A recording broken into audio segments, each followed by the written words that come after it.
नमस्कार दोस्तों, स्वागत है अपनी मैथ की क्लास में एक बार फिर से। जय हिंद, नमस्कार साथियों। ठीक है, हमारा चैप्टर हमने कल शुरू किया था, वो था वर्ग, वर्गमूल, घन और घनमूल। जितनी हमने पढ़ाई की थी उसी के आगे का भाग बता रहा हूँ। वर्ग और वर्गमूल की कुछ ऐसी भी बेसिक चीज़ें जो आपको पता होनी चाहिए।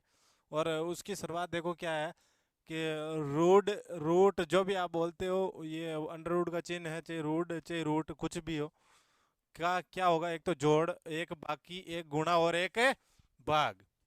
ये चीजें देखो आपको आनी चाहिए, बेसिक चीजें हैं। अगर आती है तो बहुत अच्छी बात है, और लेकिन साथ साथ में मुझे क्लियर करवाना पड़ेगा आपको कोर्स में, क्योंकि अगर ये चीजें आती है, अगर बाई चांस नहीं आती है तो क्या हो जाएगा कि सर ने पढ़ाया भी नहीं। ठीक है, तो लेते हैं शुरुआत में रूट की। अगर जोड़ की बात करें एक बार, शुरुआत जोड़ की, देखो कुछ पर्सन लिखे हुए हैं। इन जोड़ की बात करें तो देखो सीधी सी बात है कि रूट 5 में आपको क्या जोड़ना है, रूट 5 जोड़ना है। कि कैसे जोड़ोगे, तो ध्यान रखें, यहाँ अगर कुछ भी नहीं है इसका मतलब क्या होता है, एक होता है। ये तो आपको पता ही होगा। जैसे मैं संख्या लिख रहा हूँ, 5 बट्टे में कुछ भी नहीं है, तो बताओ बट्टे में क्या है, आप एक लिख सकते हो, क्योंकि एक का क्या होता है, कोई फर्क नहीं पड़ता। अगर चाहे गुणा करवाओ चाहे भाग करवाओ, अगर यहाँ गुणा एक भी करवाते हो तो कोई दिक्कत नहीं होती, क्योंकि सबका मालिक कौन है, एक है। तो 5 का मालिक भी एक है और 5 का मालिक भी एक है। एक और एक कितना हो गया, 2। ठीक है, जुड़ के हो जाएगा 2, और साथ में क्या है, अंडर रूट 5। इस प्रकार के प्रश्नों की जोड़ ऐसे ही होती हैं, आपको पता होगा, नहीं पता तो ध्यान रखें, इसी प्रकार होती हैं। यहाँ कुछ नहीं है इसका मतलब सबका मालिक एक है, और एक मालिक है तो एक और एक कितना हो गया, 2, और साथ में क्या है, अंडर रूट 5। ठीक है, ये इसकी जोड़ होगी। जब हम अगले की बात करें, अगले में क्या है, देखो अंडर रूट 3 और अंडर रूट 3 सेम है, ये ध्यान रखना चाहिए कि अगर प्लस कर रहे हो, दोनों अंडर रूट वाली चीजें सेम है तो ये निकल के आएगी, इस चीज का ध्यान रखना। ठीक है, आगे भी प्रश्न आएंगे, आप अपने आप समझ जाओगे। क्या लिखा हुआ, अंडर रूट 3 और अंडर रूट 3 आपको पता है सेम है, तो सीधी सी बात है अंडर रूट 3 तो आना ही है। ये लो, अब देखो यहाँ 2 है, यहाँ नहीं है, नहीं है इसका मतलब क्या है, वही सबका मालिक एक है, और सबका मालिक एक कौन है, ये रहा। ठीक है, कितना हो गया, 2 और 1 3, क्या आंसर आया, 3 अंडर रूट 3। ये हमारा इसका आंसर हो गया। ठीक है, अगला सवाल देखो, इसी में अंडर रूट 7 और अंडर रूट 7 सेम है, क्या हो जाएगा, अंडर रूट 7 और साथ में 2, और यहाँ भी क्या है, सबका मालिक एक, कितना हो जाएगा, 3, यानी क्या आ जाएगा आंसर, 307। ठीक है, आगे चलते हैं। आगे की जोड़े कुछ इस प्रकार हैं, ये लो, क्या है, अंडरूट 3, सॉरी 3 अंडरूट 2, 2 अंडरूट 2 और अंडरूट 7। यहाँ देखो दोस्तों, सेम नहीं है। ठीक है, सेम कहाँ तक है, देखो यहाँ तक है, यहाँ तक सेम है, तो इसमें आप वो चीज़ काम में ले सकते हो, लेकिन इसमें आप नहीं ले सकते, क्योंकि अंडरूट 7 क्या है, अलग है। ठीक है, तो ये सेम है, तो इसको आप पीछे की तरह कर सकते हो।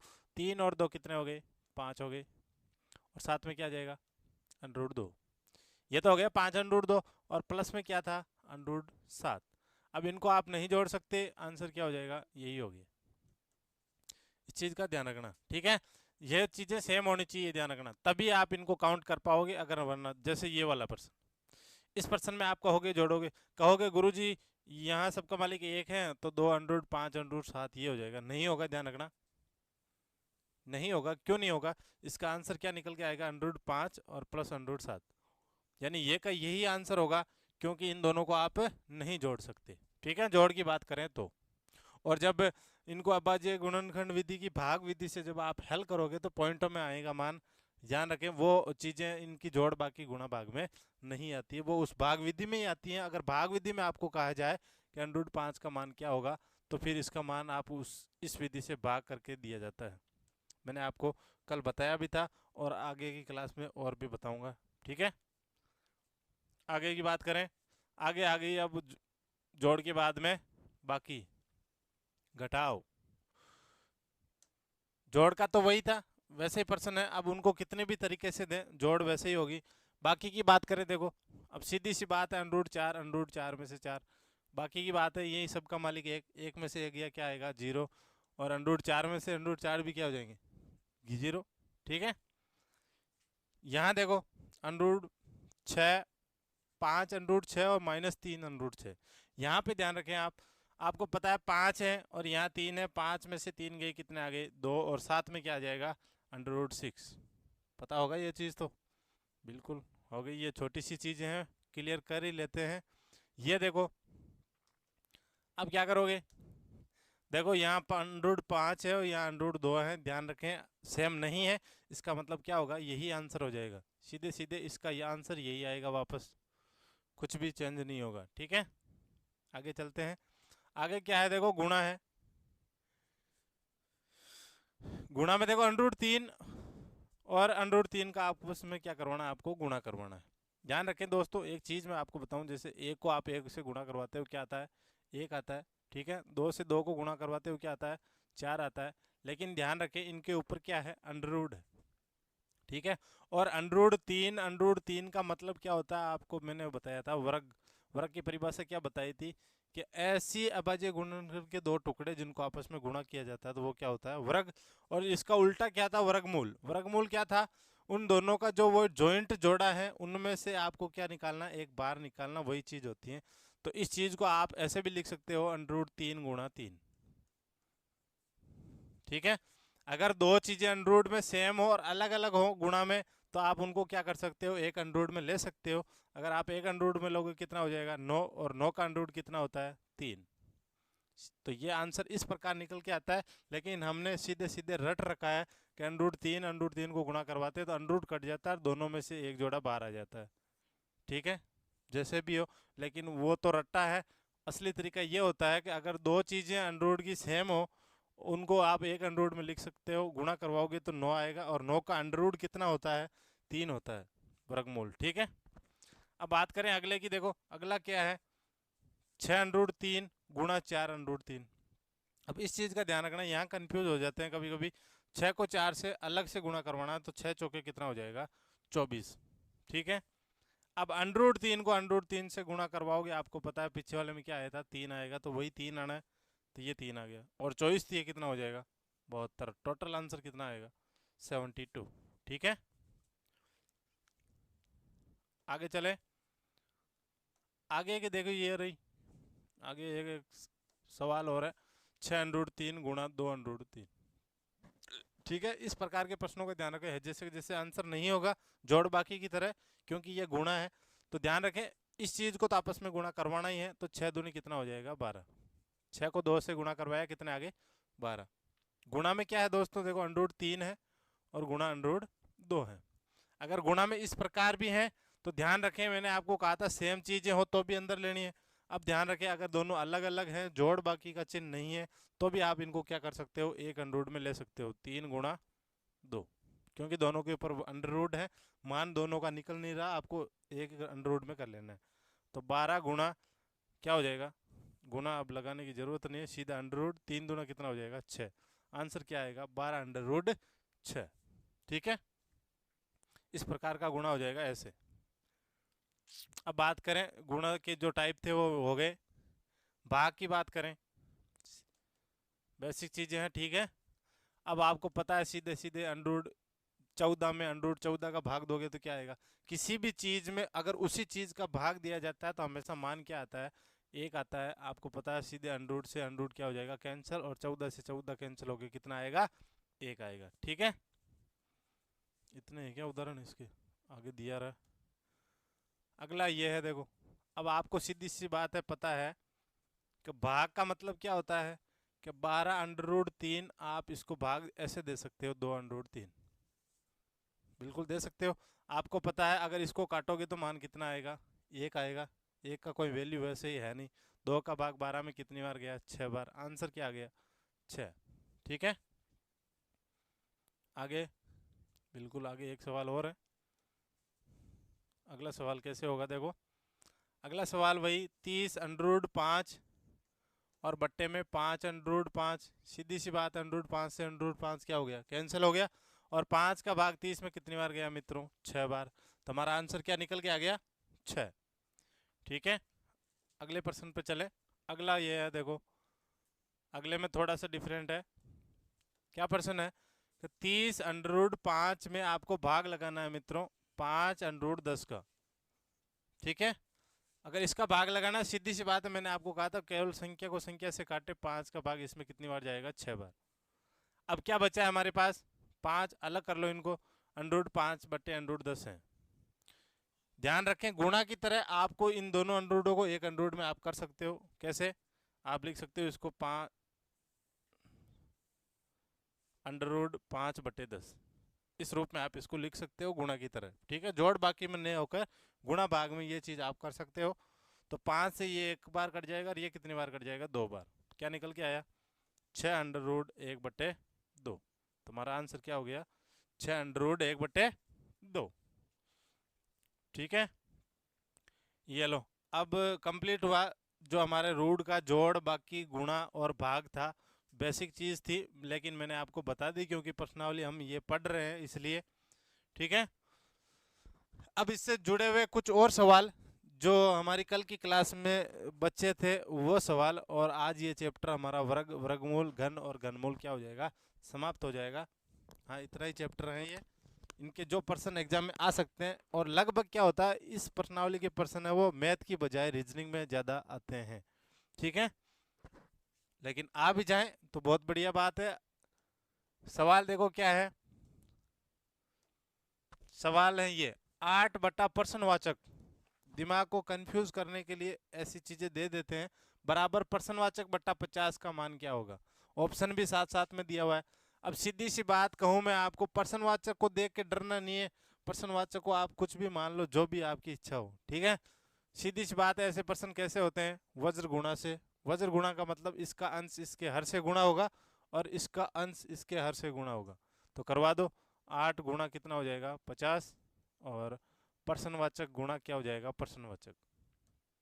ठीक है, अब 8 को 50 से गुणा कराओ, कितना, 8×5 40, ये 0, 400। और प्रश्नवाचक को प्रश्नवाचक से गुणा करवाओगे मित्रों, क्या आएगा, प्रश्नवाचक स्क्वायर। ठीक है, अब आपको पता है कि प्रश्नवाचक पर स्क्वायर लगा है। अगर इधर की किसी घात को अगर इधर भेजा जाए बराबर के उस साइड में, तो क्या होता है, ध्यान रखें दोस्तों, जो प्लस में होती है वो क्या हो जाती है, माइनस में। जो माइनस में होती है वो क्या हो जाती है, प्लस में। जो गुणा में होती है वो हो जाती है भाग में, और जो भाग में हो जाती है वो क्या हो जाती है, गुणा में। वैसे ही ठीक, अगर इसकी घात 2 है, इधर रखोगे तो वो किस में कन्वर्ट हो जाएगी, वर्गमूल में। ठीक है, इसका उल्टा, वर्ग का उल्टा क्या होता है, वर्गमूल, उसमें चेंज हो जाएगी। अगर घन दिया हुआ है यानी घात 3 दी हुई है, तो इधर आके किस में चेंज हो जाएगी, घनमूल में। ठीक है, तो इधर भेज दो, कितना हो जाएगा, √400। और बराबर में क्या बचेगा, प्रश्नवाचक। √400 का मान कितना होता है मित्रों, 20। तो प्रश्नवाचक की वैल्यू क्या आई, 20। यानी इस प्रश्नवाचक की जगह आप क्या लिख सकते हो, 20। ऑप्शन क्या है हमारा, बी, जो क्या हो जाएगा, करेक्ट आंसर। ठीक है, उतार लो नोट्स के लिए। अगर आपको प्रश्न इस टाइप के प्रश्न आप और किताब से हल करना, अपने आप समझ में आ जाएगा।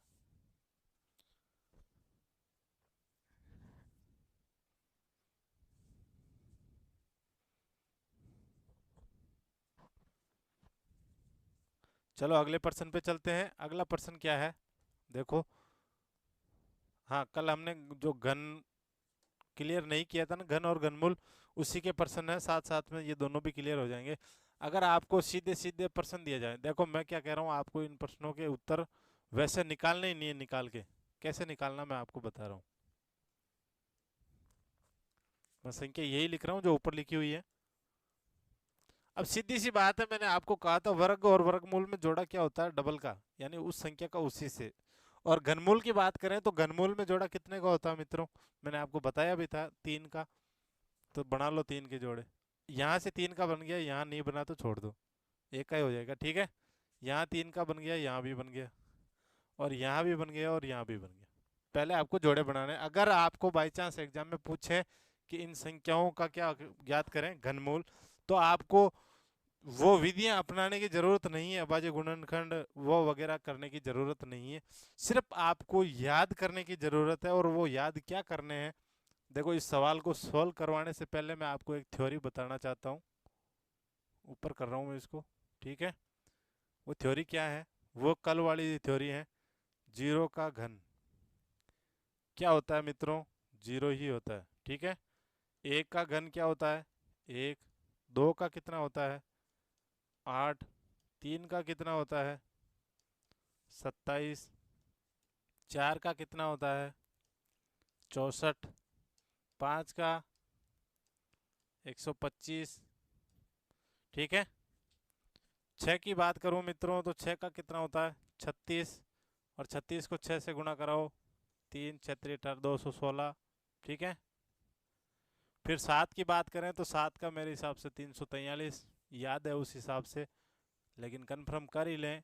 63, 3 7 चौक 28, 34, बिल्कुल 343, 7 का क्यूब 343, ठीक है। 8 की बात करें तो 8 का होगा मेरे हिसाब से 512, लेकिन कर लेते हैं 64 को 8 से गुणा, 8 चौके 32 का 2 हासिल की, 3 8 छंग 48 और 3 512, ये 8 का हो गया।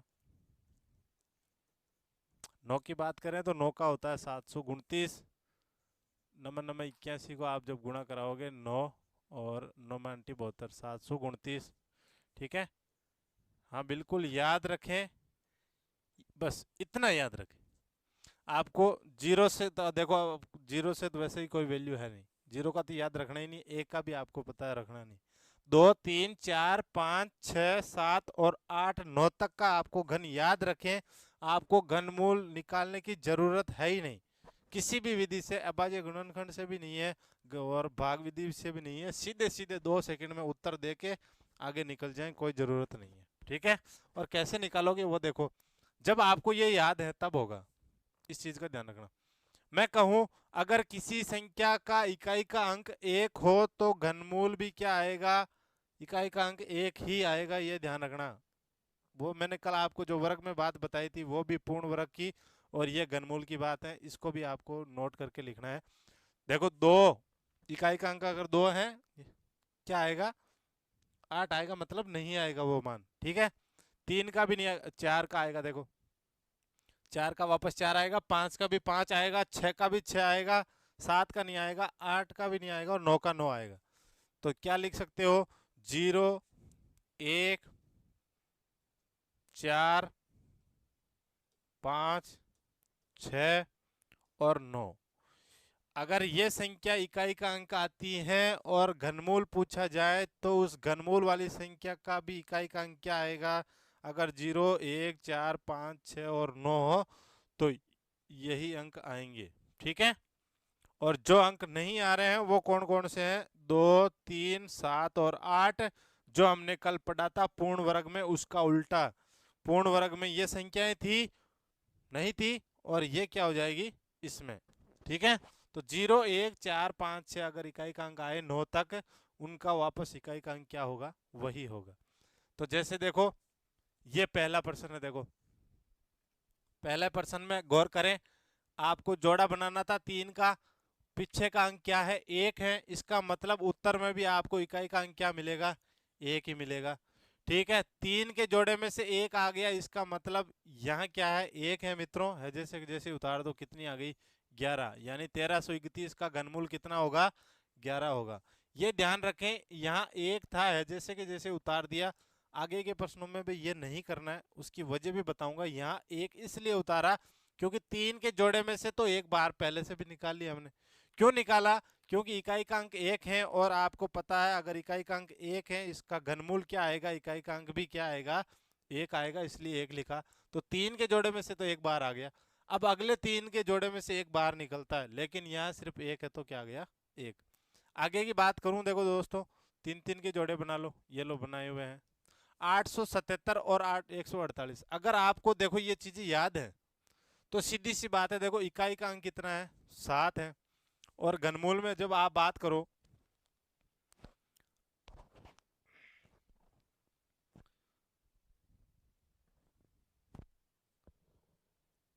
अब घनमूल की बात करें, देखो इकाई का अंक 7 किस किस में है, एक में 3 में है और एक किस में है और किसी में नहीं है, तो क्या आ जाएगा 3, ठीक है। और इसकी बात करें देखो कितने हैं 148, कहने का मतलब 8, 8 किसके हैं 8, ये रहा 2, तो क्या लिखोगे 2, आंसर क्या निकल के आया सीधे सीधे 23, ठीक है। अगला प्रश्न देखो, अगले प्रश्न में इकाई का अंक क्या है मित्रों 3 है, तो बताओ 3 किस में है? ये रहा सर, किस में है? 7 में। क्या लिखोगे? 7। ये लो। अब क्या है? 0। यहां ध्यान रखें, आपको 0 लिखना नहीं है। आपको क्या करना है कि इन संख्याओं का वर्ग जो उन संख्याओं से या तो बराबर हो या उससे पहले वाला, ठीक है, बाद वाला नहीं। जैसे यहाँ भी 2 नहीं है, ठीक है, इकाई का अंक की बात करी थी हमने। इकाई का अंक कितना है? 3 है। ये लो 3। अब अगले जोड़े में देखो क्या है? 148। बात करूं मैं 148, 5 का वर्ग पहुंचता है 125 तक, 6 का क्या हो जाता है? 216। ज्यादा हो गया, तो पहले वाला लेना। किसका वर्ग है? 5 का। तो यहाँ दूसरा अंक कितना आएगा मित्रों? 5 आएगा, यानी इसका आंसर क्या होगा? 53 होगा। ठीक है, यहाँ पे इकाई का अंक 3 है, क्या निकल के आया? 7। अब यहाँ देखो कितनी संख्या है? 300 है, तो 343 तो ज्यादा हो गई। इससे पहले वाली 216, यानी किसका है? 6 का। तो क्या आएगा? 6। आंसर क्या निकल के आ गया? 67। समझ में आ रहा है? ध्यान रखें, घनमूल अगर आपको पूछे बड़ी संख्याओं का, तो एक बात का ध्यान रखें, यहां मैं कंफ्यूज होकर सीधा सीधा आपको 2 लिखाया था। ठीक है, ध्यान रखें, पीछे वाले जोड़े में आपको इकाई का अंक देखना है। जो भी हो वो आपको ये चीजें याद होगी है, जैसे कि जैसे आप लिख दोगे। दूसरी संख्या की बात होगी, तो दूसरी संख्या की देखो 148 अगर किसी में है, नहीं है, तो 148 से पहले वाला, ये तो 216 हो गया। पहले वाला कौन है? 125। तो क्या लिखोगे? 5। सीधे सीधे आंसर क्या आ जाएगा? 53। ठीक है, उतार लें। बस ये आपको याद रखने, 1 से लेकर 9 तक के घन दिमाग में अपने आप याद हो जाएंगे। 2-3 बार 4 बार पढ़ोगे तो अपने आप याद हो जाएगा। अच्छा प्रश्न है। और घनमूल आपको एग्जाम में इसी प्रकार से निकालना, इस चीज का ध्यान रखें। अंत वाले जोड़े से इकाई के अंक देख के सीधे एक ही अंक लिखना है, और दूसरा जो जोड़ा बनता है उसमें आपको ये देखना है किस चीज का पूरा पूरा भाग जा रहा है, वो लिखनी है। और अगर भाग पूरा पूरा नहीं जाए तो उससे पहले वाली का वर्ग, घन। ठीक है,